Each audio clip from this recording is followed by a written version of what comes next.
ఓ చిన్న ఉదాహరణ చెప్తాను. నేను కలెక్టర్ గారు ఆఫీస్కి వెళ్ళా. కలెక్టర్ గారు నాకు మిత్రుడు.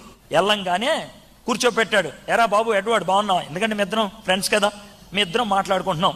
ఈలోగా పనుని పిలిచి అరే 2 కప్పులు టీ పట్టరా అని అన్నాడు.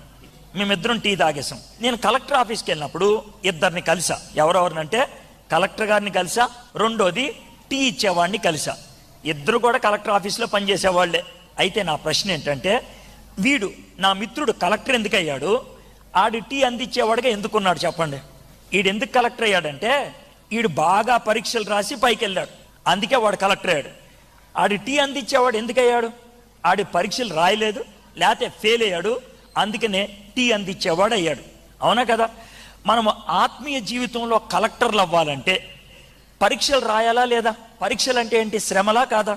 ఎవరికైతే ఎక్కువ శ్రమలు వస్తాయో వాళ్ళు విశ్వాసంలో ఎక్కడికి వెళ్తారు? పై మెట్టుకి వెళ్తారు.